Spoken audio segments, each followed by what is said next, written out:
Lorsqu'on m'a dit carte blanche, pour moi, il y a deux choses qui me sont venues.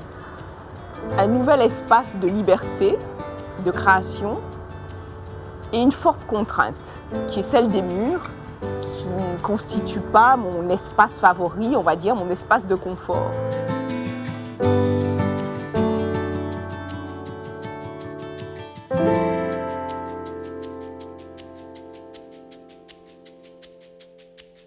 Quand j'ai besoin de sortir du tourbillon du monde dans lequel je vis, c'est un peu une base de repli pour moi, la nature.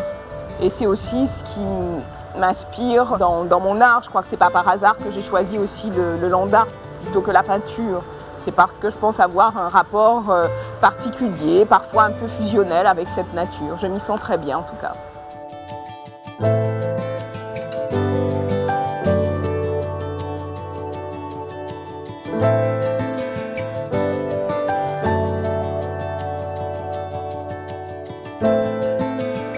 L'argile a quelque chose d'originel pour moi.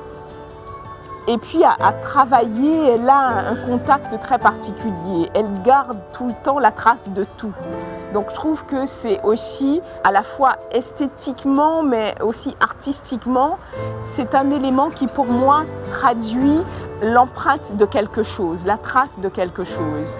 Et la travailler et voir ces différentes couleurs aussi, parce qu'il y a différentes couleurs d'argile, pour moi c'est une matière qui parle d'elle-même. Le fait qu'elle se craquelle en séchant, pour moi c'est la trace du temps. Donc elle est très expressive comme matière.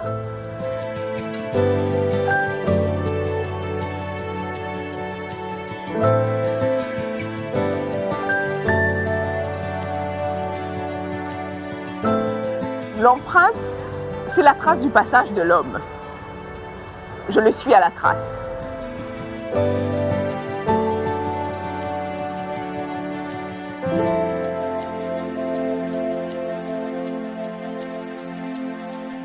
Je sais que moi, j'ai un engagement, en tout cas, qui me tient à cœur. C'est d'abord un engagement humaniste.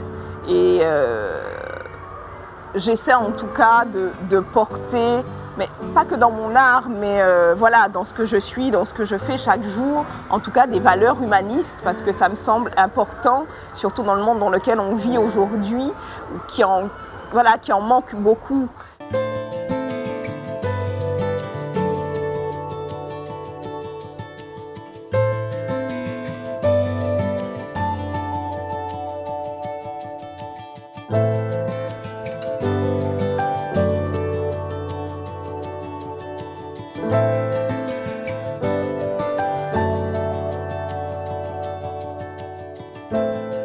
L'homme est un élément de la nature, au même titre que les animaux, au même titre que les végétaux. Et oui, on fait partie de cette nature. Je pense qu'on l'oublie.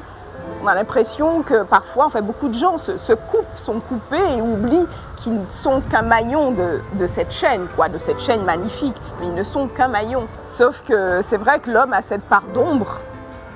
Et il y a des périodes dans l'histoire où on a l'impression que l'ombre gagne. Et je trouve qu'en ce moment, on vit une période où l'ombre gagne. Et il faut redoubler de vigilance pour que ça ne se poursuive pas. Il faut réagir, il faut agir pour qu'elle ne continue pas à gagner. Je pense que la part de lumière de l'humanité devrait en tout cas prendre le pas sur cette part d'ombre.